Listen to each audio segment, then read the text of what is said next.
chapter 1, verses 1 to 18 as our sermon text this Passion Sunday.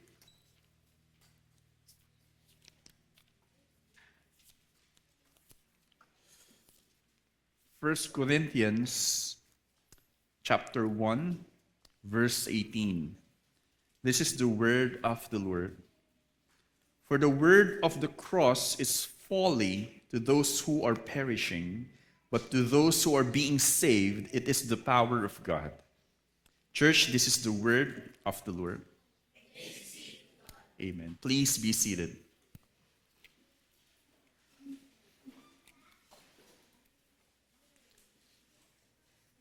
Sabi po ni Michael F. Bird, siya po isang New Testament scholar. Listen to this.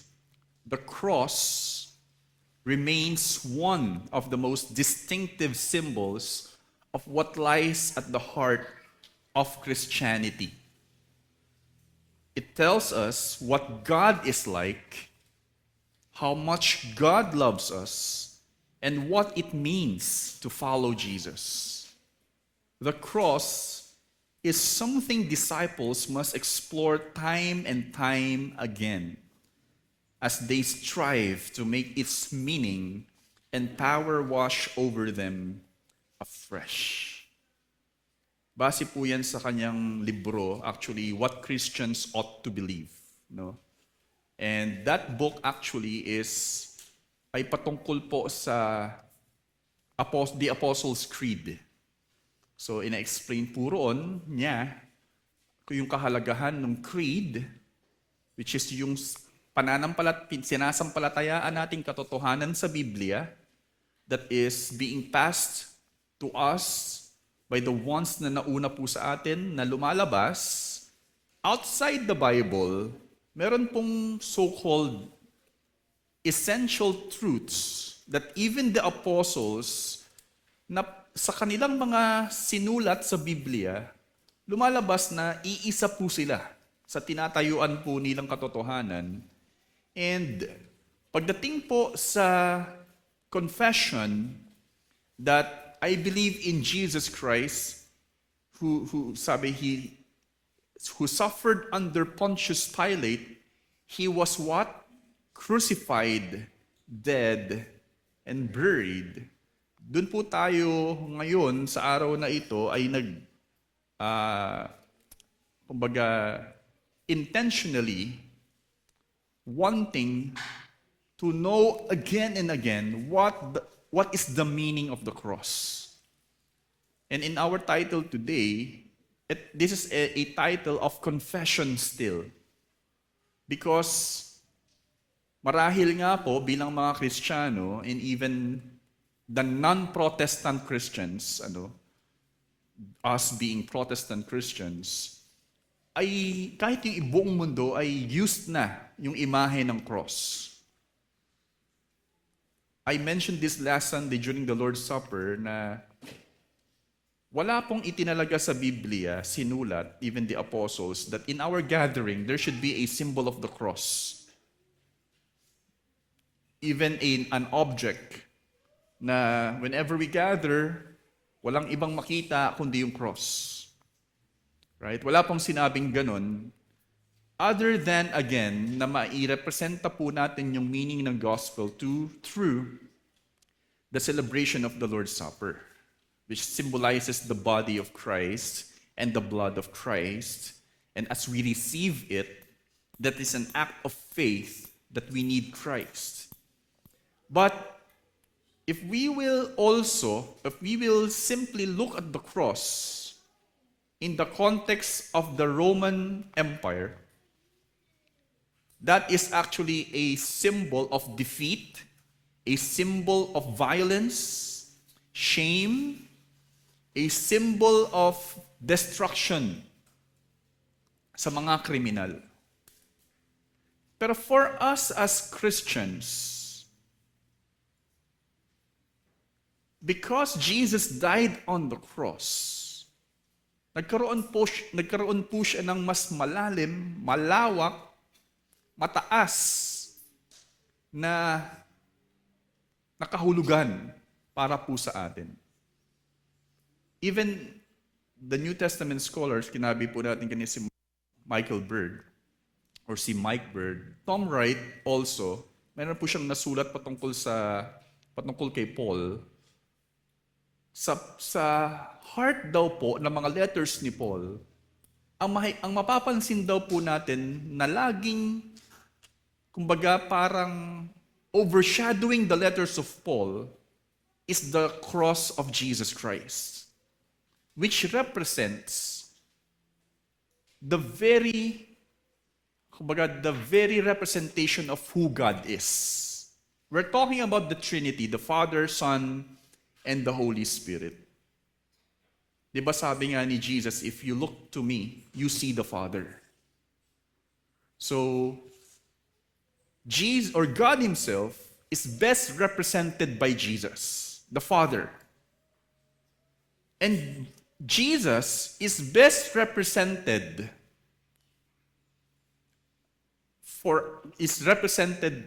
kumbaga siya yung naging representation natin as the true human. Kaya po, when we look at the cross, nag-intersect po dun yung best representation of who God is and who we are, wrapped into one. That's why it is necessary na tayo po bilang mga Kristiyano ay patuloy na mahubog ng mensahe ng cross ni Jesucristo. And I hope with all of those things na sinabi po natin, ma-emphasize po dito sa ating teksto o kaya sa ating mensahe ngayon, why is it necessary for us to revisit or be reminded again and again of the cross of Jesus Christ? Sinabi ko po kanina na almost every Sunday, we are always led to the cross.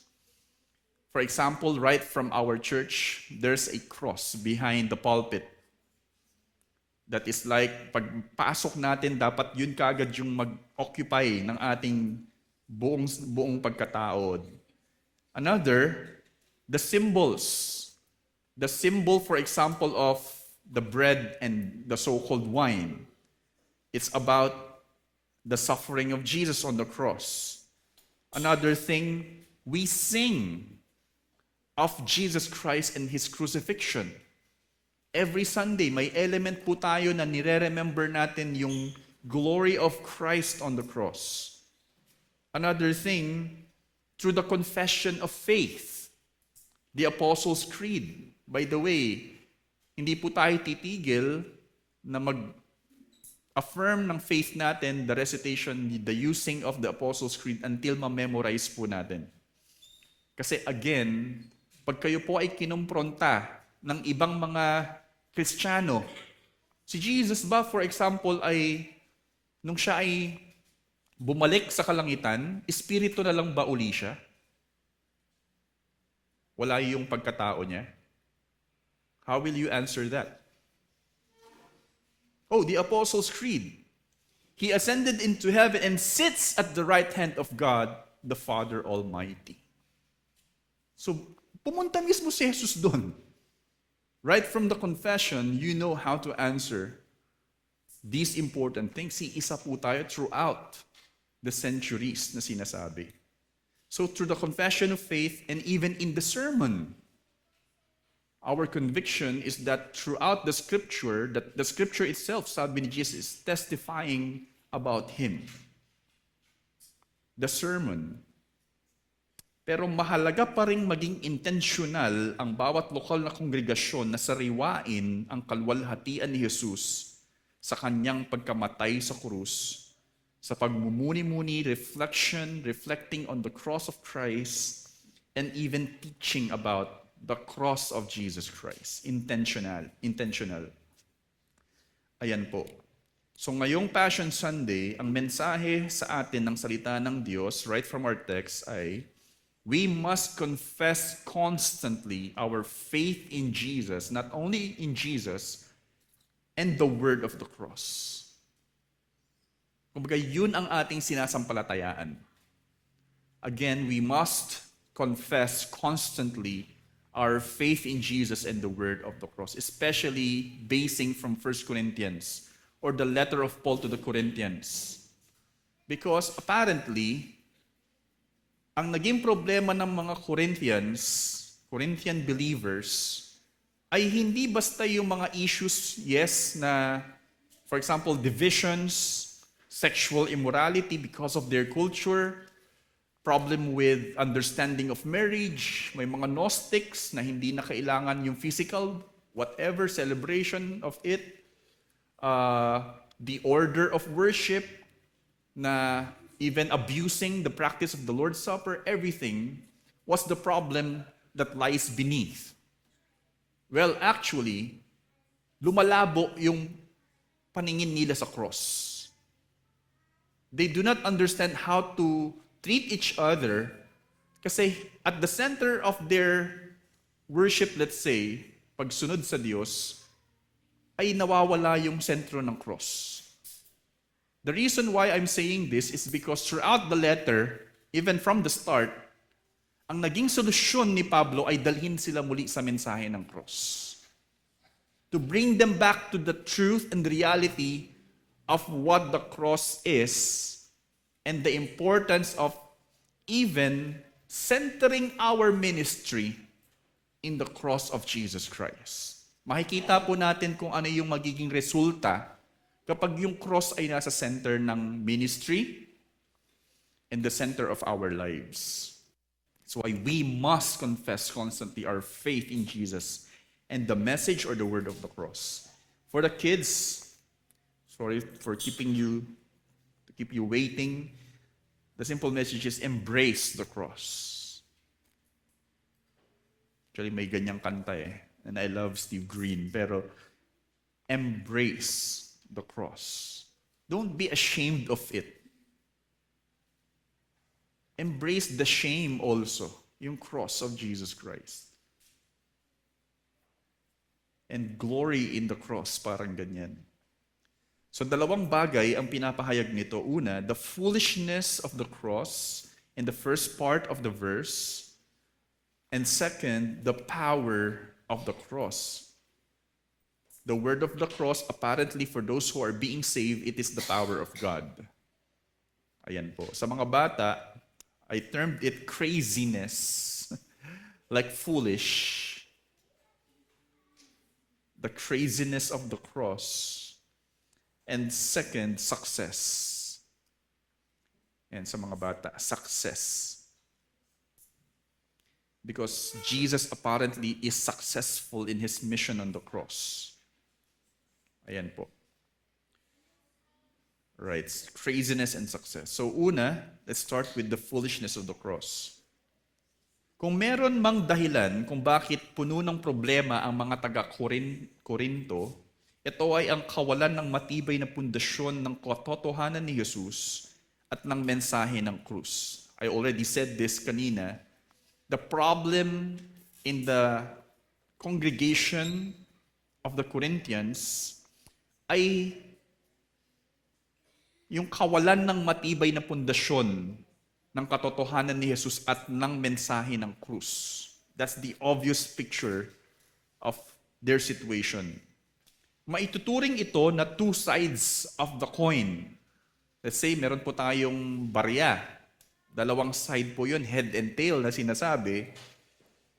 Yung mensahe, yung katotohanan ni Jesus at yung message of the cross are two sides of the coin.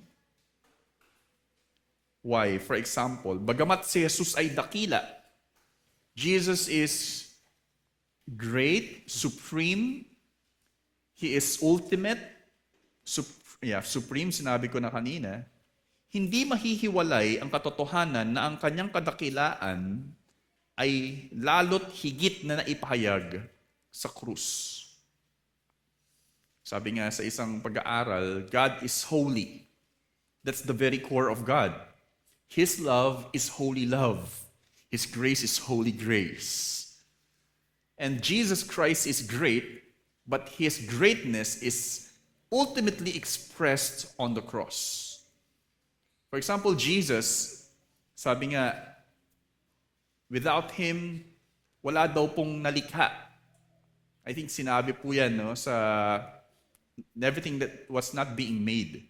It is because of the Son, Jesus Christ, nagkaroon po ng sanlibutan. But His greatness is not best expressed in the creation. Kaya don't ever buy the idea. Huwag na tayong tumingin sa Biblia.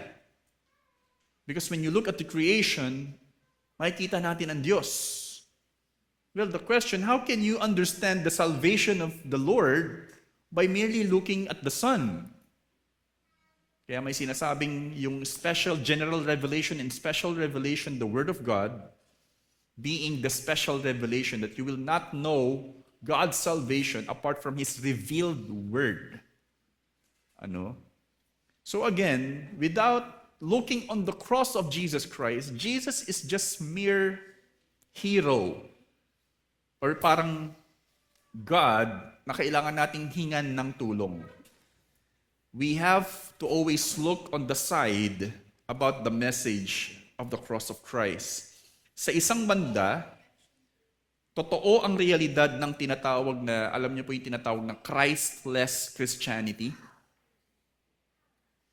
Yung moralistic, therapeutic, and deistic. Moralistic, ibig sabihin, kailangan ko lang maging, I love Christianity because bumabait ako eh. Tama yung mga tinuturo sa Biblia eh. Honor your father and your mother. It makes me a better man. Second, therapeutic, pag may problema ako, nasasagot ng Biblia eh. Pag may hinaharap akong sitwasyon na mahirap, may sagot yung Biblia eh. Yung para siyang self-help ang dating din, tinatrato yung Biblia. Another thing is deistic. Deism is the idea that God is existing, but He is just somewhere. Hindi relational. Yan po yung Kristyanismo ng ilan, kung hindi man marami. That is the so-called Christless Christianity. Wala yung picture ni Jesus. But there is also a reality na tinatawag na crossless Christianity. There is Christ, pero tinatanggal yung picture ng cross. They do not like the idea of the suffering of Christ on the cross. The reality of the calling of Christ to die to yourself, to carry your cross. At sila sabi, pag wala daw po yung mensahe ng cross in Christianity, para daw po itong Christianity na walang spinal cord, walang spine, hindi matibay. So for example, even for us as Christians, dumaan tayo sa mga pagsubok o kaya'y makonsume tayo ng mundo. It is a kind of Christianity na hindi kayang magpatuloy until the end. That's the crossless Christianity. Ang mga Kristiyanong nakatayo sa krus ni Jesucristo ay para ring katawan na walang spine, yes, kung saan ang pamumuhay ay madali lamang masira na makamundong karunungan. The wisdom of this world. Yan po yung picture ng contrast dito po na sa argumento ni Pablo. Kaya masasabing ito ang binigyang diin ni Pablo sa sulat niya para sa mga taga-Korinto. Quick background is, Corinthians is filled with worldly living. Quick description, para daw po itong Las Vegas in their time. So if there's a church in Las Vegas, imagine paano miministeryuhan yung mga bagong Kristiyano, living in that kind of life. So, kaya kailangan yung mensahe ng krus na maintindihan. Again, saad po sa unang parte ng verse 18, for the word of the cross is folly to those who are perishing. Nagdurusa. Sinabi ito ni Pablo mula sa kanyang panawagan, going back sa mga verses na before verse 18. Bakit ito sinabi ni Pablo? Again, he's coming from the first word for. No? Ano ba yung dahilan? Kumbaga, bakit niya rin sinabi itong katotohanan ito? Sinabi ito ni Pablo mula sa kanyang panawagan, for example, in verse 10. Right after those introductory words, verse 10, ito kagad yung in-address ni Pablo. I appeal to you, brothers, by the name of Jesus Christ, that all of you agree. There be no divisions among you, but that you be united in the same mind and the same judgment. It seems, nagkakanya-kanya nga po itong mga taga-Corinthians. What's the issue? Probably some are learned people that they want pastors who will lead them na may mataas na karunungan and eloquent in speaking, like Apollos. Some other says, I follow Apollos. Others are prideful in themselves. No, we want yung mga nauna pa kay Apollos. We follow Cephas. Or sino si Cephas? Si Peter. Yung iba, hindi namin kailangan ng apostol. Ang pinaka sinusunod namin si Jesus lang eh. So, they have these egos, maybe because they're still living like the world. Ito po yung nangyayari po na ina-address ngayon ni Pablo, from verse 10 to verse 17 before verse 18 our text. Klarong taliwas ito. Let me read this. Sinabi ito ni Pablo sa kanyang panawagan, laban sa kanilang pagkakanya-kanya, dulot ng inklinasyong sundin ang kanilang mga kagustuhan. So they are following their standards and they are following also yung mga preferences po nila. Klarong taliwas ito sa mensahe ng Ebanghelyo. I love how Paul addressed this issue. Taliwas ito sa mensahe ng Ebanghelyo kung saan sila ay nadadala pa rin sa kanilang kinaugaliang pamumuhay at impluwensya ng kultura. They are being Corinthianized, actually. Pero ano ang kinalaman ng krus sa mga ito, sa naging diskurso ni Pablo? Isipin po natin ito. Bakit the message of the cross ang hinaharap sa kanila ni Pablo? Para sa mga Hudyo, talking about the Jews, sinasabi ni Pablo na ang mensahe ng krus ay in verse 23, for the Jews. Sabi, in verse 23, we preach Christ crucified, a stumbling block to the Jews. Dahil isinasalarawan nito ang pinakamataas na hukom ng kamatayan ng mga Romano. At kung ang kinikilalang Mesiyas ay namatay sa krus, pinapahiwatig nito na ang Israel ay nasa ilalim ng parehong sumpa base sa kanilang tipan sa Diyos. So una, in their time, the picture of the cross ay talaga pong hindi maganda. Sabi nga, parang yun yung representation of hell. And the Messiah, so-called na pinrophesy by the prophets, is Jesus, who died on the cross. The picture is, sinabi din sa Deuteronomy, cursed is the one who is hanged on the tree. And if Jesus is their Savior, who died on the cross, they do not want that kind of salvation. Lumalabas, yung Israel, in the first place, ay cursed also. No? Na sila ay tunay na isinumpari ng Diyos. Hindi nila tinitignan yung sarili nila being cursed by God. So, ayaw nila nung imahe ng Mesiyas na napako sa cross, it is a stumbling block doon sa kanilang gustong mangyari na pangako ng Diyos. Kung humantong ang Mesiyas sa ganitong karumal-dumal na kaparusahan, paano nito makakamtan ang inaasahan nilang kaligtasan at panunumbalik ng kalwalhatian ng kanilang bayan? Remember, even the Pharisees themselves, once Jesus na mapahinto, apparently to the crucifixion, dahil ayaw ng mga Pharisees na mag-take over si Jesus. At yung panunumbalik ng kanilang bayan, yun ang hinihintay po nila. Gusto nilang lumalabas sila yung manguna roon. Now, that is for the Jews, a stumbling block for the Jews, the message of the cross. Para naman po sa mga Gentiles or Hentil, and in particular, the Greeks. Actually, sabi rin po sa verse 23, kanina, a stumbling block for the Jews and folly to the Gentiles. So sinabi po dito, both Jews and Greeks. Sinasabi po dyan. Ang mga Griego po ay yung mga kilala na mga intelektual, edukadong mga tao. Sa kanila po parang mas prominente yung filosofiya. No, yun po yung contribution nila actually sa development din ng mundo, no? Yung philosophy. Ang mga Griegong aral o intelektual, para sa kanila ay kahangalan, foolishness, ang ideya ng sinasambang Mesiyas na ipinako sa krus. Meron pong vandalism, na-share po yun ni Pastor James if you remember nung pinlich niya rin po ito.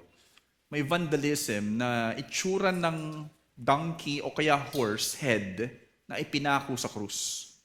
At may lettering na parang this is your Lord. May mga writing na this is your Lord. Alam niyo po ba yung mga so-called, ano bang tawag sa kanila?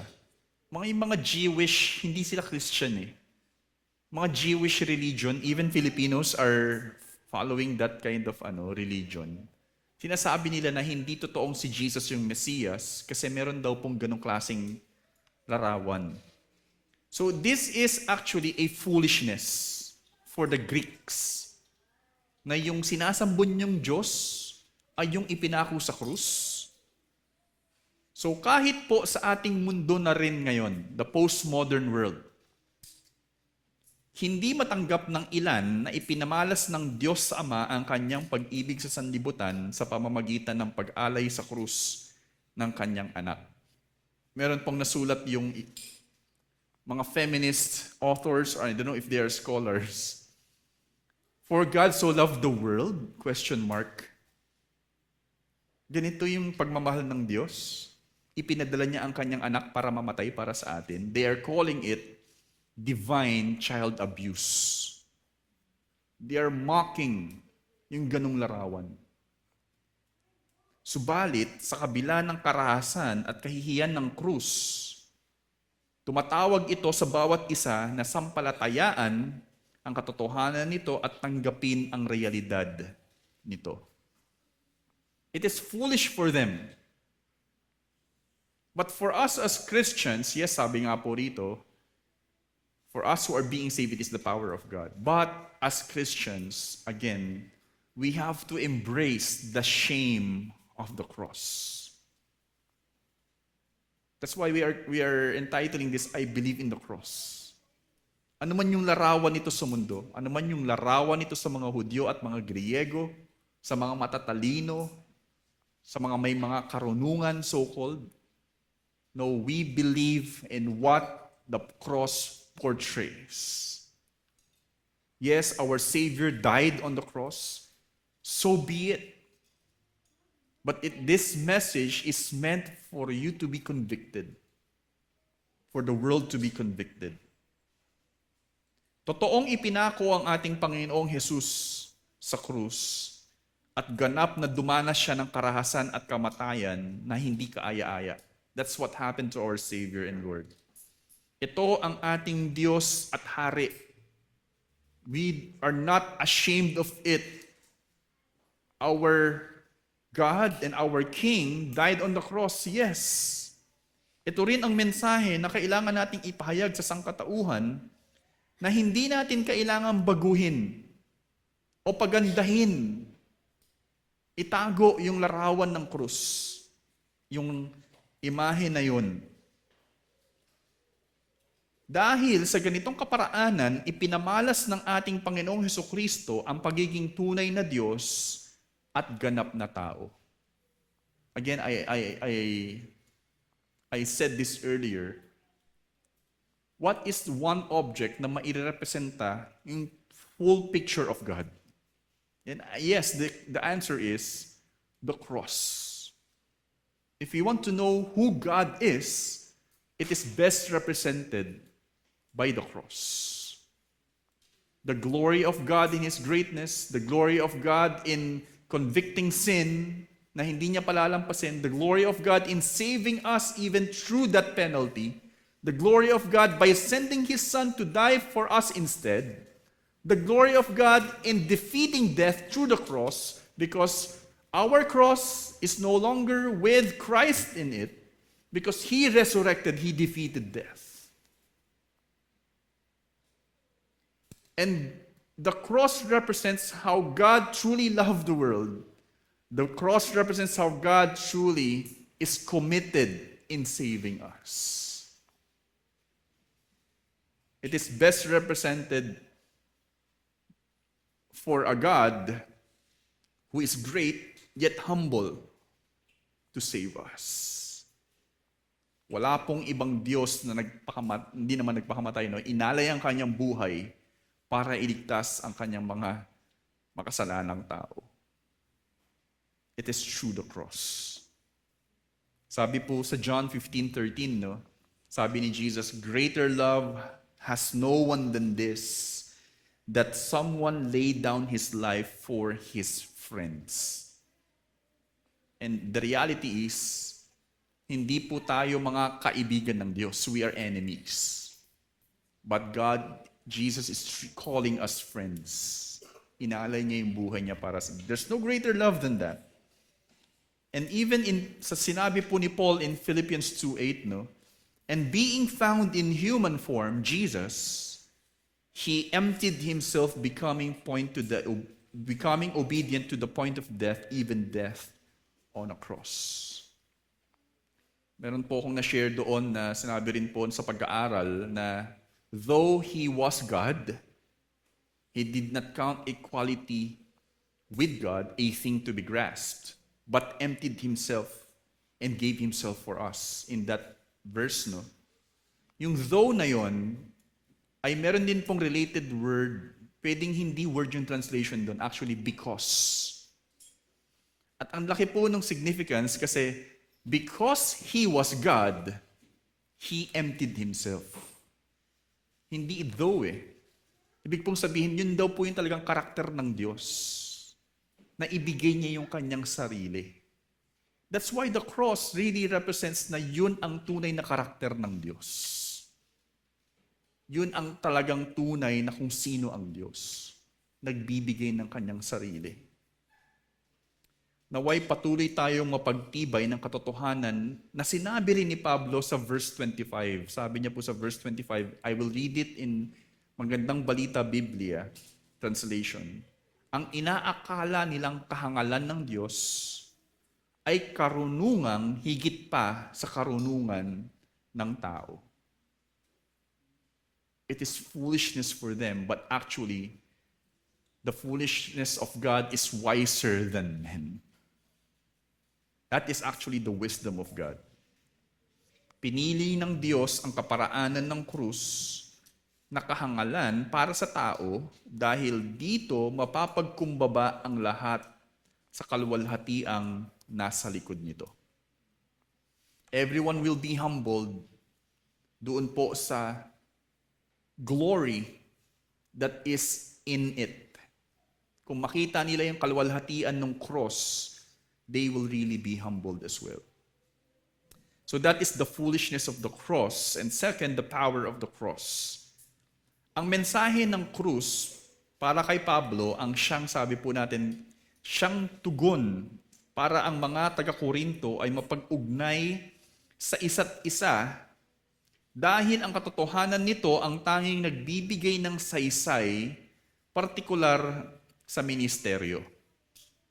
What I also observe is, the cross is not only reuniting us to God, but the cross actually is meant for us to be one as well. That's why the cross should stand in front of us as a church. So dito po kay Pablo, Yun din po yung kaparaanan para sila ay hindi magkabaha-bahagi.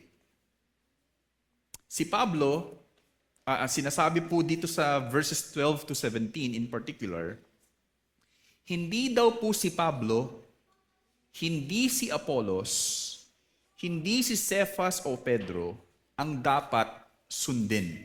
Of course, may nagsabi dito, I follow Christ. Hindi rin dapat mahikayat ang sinuman sa mahusay na pananalita. Yes, I'm just echoing yung sinasabi po dito ni Pablo.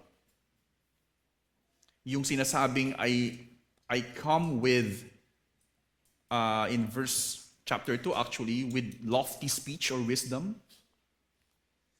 Hindi dapat mahikayat ang sinuman sa mahusay na pananalita. Church, saan din kayo mapunta, don't simply be tickled by good speech, by good grammar speaking, good intonation, highfalutin theology, whatever. That you cannot, you're drawn to the person and not to the truth that he is sharing. O kaya'y kaaya-ayang personalidad. Yung mga slick, yung buhok like me, do not be pleased by that. Tanging purong mensahe ng krus ang siyang kapangyarihan na dapat magbuklod at magbigay buhay sa bawat isa nang hindi ito mawalan ng bisa. Sabi po actually ni Paul dito, lest the cross, in verse 17, lest the cross be emptied of its power. Ibig pong sabihin, kung tayo ay tutuon sa ganong klaseng mga galing, nawalan na ng paabisa yung cross. Doon na tayo dumidepende. Now, tanggalin natin yung mga yon, huwag tayo magpadala doon so that we are relying in the power of the cross and be changed by it, not by anything. Ito po yung nakakalungkot kung ang Kristyanismo po natin ay dinadaan sa entertainment or anything. So we have to be intentional. Ano yung dapat? Even Paul is not an eloquent in knowledge, but not in speaking. Kaya lugi po siya sa mga sinusunod ng mga tao rito. Tanging purong mensahe ang siyang kapangyarihan na dapat magbuklod. Na hindi po tayo, ay ayoko sa kanya, ay ayoko rin sa kanya. Yun po yung issue dun eh. I follow this, I follow that someone. Kasi gusto ko yung personality niya eh. Gentle siya, ito masyadong harsh eh. No. Both are just meant to relay the message of the gospel and we are drawn po doon. Kaya kasunod na sinabi ni Pablo sa sunod po nating set of phrase in verse 18, but to us who are being saved, it is the power of God. Ang katotohanan ito ng mensahe ng krus bilang kapangyarihan ng Diyos, ang siyang tunay na saysay ng lahat. I hope you get it. Again, I also want to emphasize na hindi po yung mga bagay na magpapasaya lang sa atin. The very essence is the message of the cross. Sa kabila ng kahangalan ng krus ay ang kapahayagan ng pagsugpo ng Diyos sa sumpa ng kasalanan sa pamamagitan ng pagkamatay ng perpektong sakripisyo. Right? We know that behind what's happening on the cross is a God who offered a perfect sacrifice for us. And through the death of that perfect sacrifice, nagsilbing ganap itong kabayaran sa hatol ng Diyos. Kung saan nagapi nito ang kamatayan sa muling pagkabuhay. Naintindihan niyo po ba in Tagalog or in English? God perfectly solved the problem of sin by offering a perfect sacrifice. Because He is holy. He is not pleased in just any sacrifice that mere men will die on the cross. The cross also serves as the fullness of God's wrath. And to serve that, kailangan pong ma-propitiate, mapacify yung wrath niya. At hindi niya po i-cover up yung galit niyang yun. Pero ginamit niya po yung kanyang anak bilang perpektong sakripisyo na mamatay roon. But Jesus absorbed everything. But being the perfect sacrifice, he does not deserve death. Because death cannot hold him also. So that when Jesus died on the cross, after 3 days, he resurrected, he was raised to life because of the power that lies within doon po sa curse na yun. Which is through Jesus Christ who is the resurrection also. So, nagkaroon po ng solusyon sa kasalanan through the cross. Nagkaroon po ng posibilidad ang kaligtasan through the means of the death of the sacrificial lamb. And that is Jesus Christ. Behind the cross, everything in it is this reality. Naganap ang kapahayagan na si Jesus ang kordero, the Lamb of God, kordero ng Diyos na nag-aalis ng kasalanan ng sanlibutan. John the Baptist proclaimed this in the Jordan River. At nagampanan ang katubusan laban sa kapangyarihan ng kadiliman. Revelation 12:11. But that by the blood of the Lamb, we are redeemed. Redeemed from what? Actually redeemed from the works of the enemy. He defeated not only death, he defeated darkness. The devil actually. Sa likod ng kamatayan ni Jesus sa krus ay ang katagumpayan ng Diyos na sumugpo sa kadiliman na nagbibigay daan ng ating panunumbalik sa Kanya. Kaya po, it is not just salvation na tila maniniwala ako kay Jesus so that when I die here on earth, I will be saved from hell. I will be saved from His penalty. And I will go to heaven. Actually, okay rin po yung salvation, but what happened also is redemption. Binili ka uli ng Diyos, makabalik ka sa Kanya. Hindi Kanya lang niya gustong maniwala so that you will be saved, but that you will be redeemed. Gusto niyang manumbalik ka. That is the meaning of atonement. In Old English, we're talking about Old English. Atonement first is termed one sabi doon? One meant. Yes, letter O-N-E. One meant. Parang hindi nga tama yung one meant. Pero, ang ibig pong sabihin nun, to unite, to attain a state of at-oneness. Yun po yung ibig sabihin ng atonement. Yes, atonement is nagbigay ka ng alay for the purpose of being one. Ma-redeem ka. Ang krus ni Jesucristo, ang karunungan ng Diyos. This is the wisdom of God.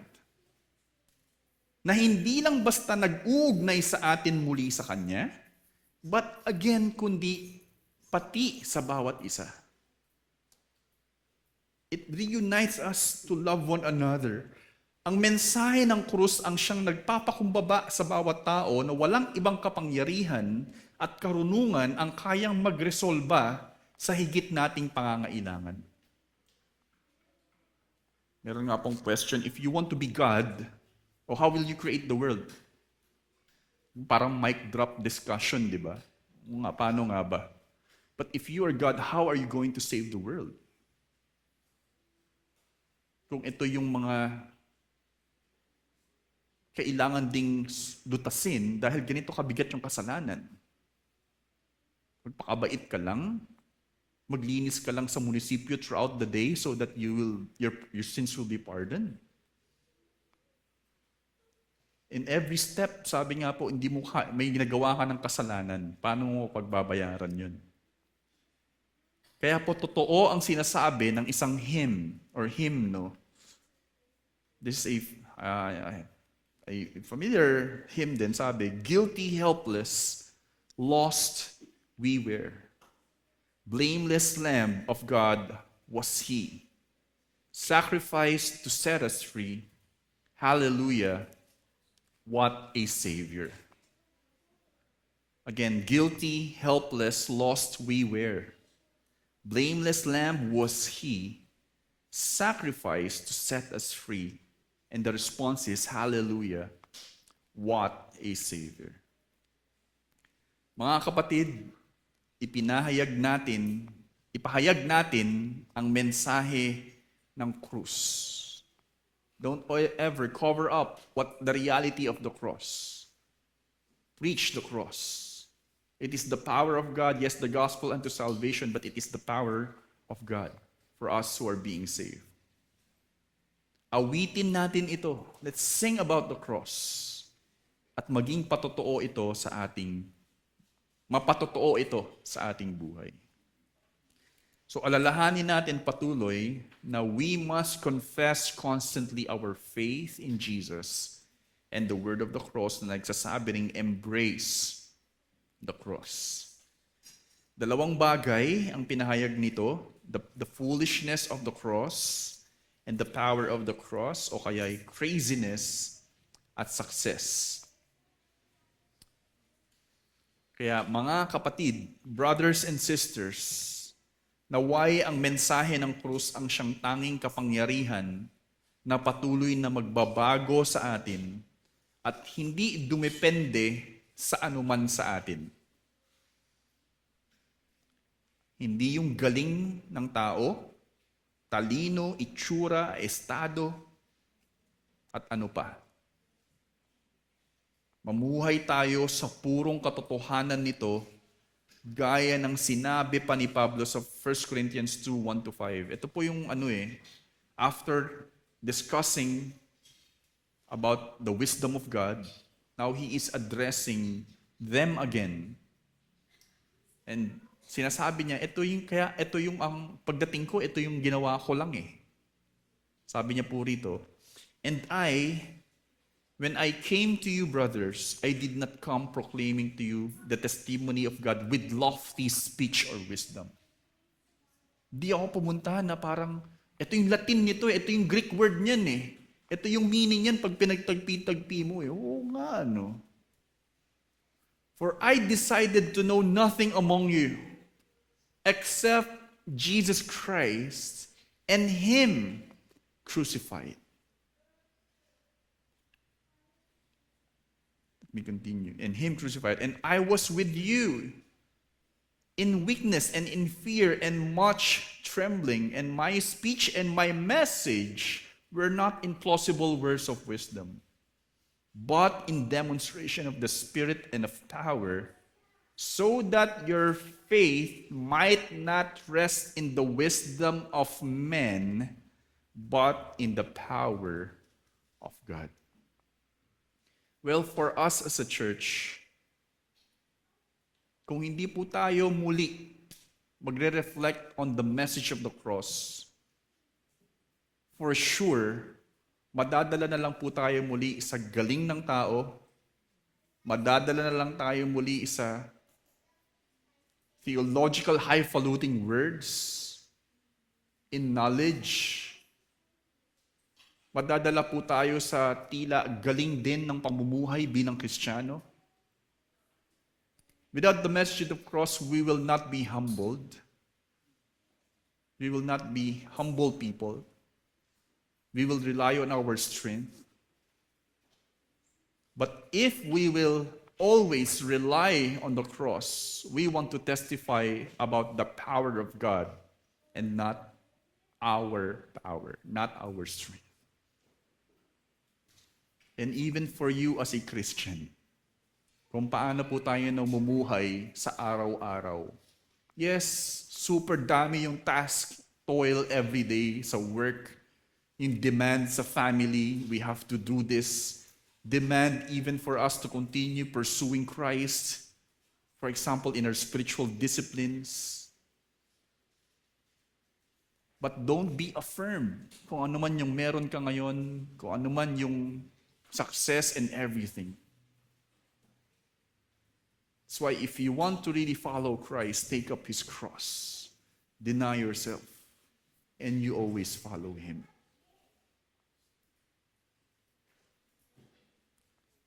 huwag po tayong lumayo sa cross. Sige, tayo po'y manalangin.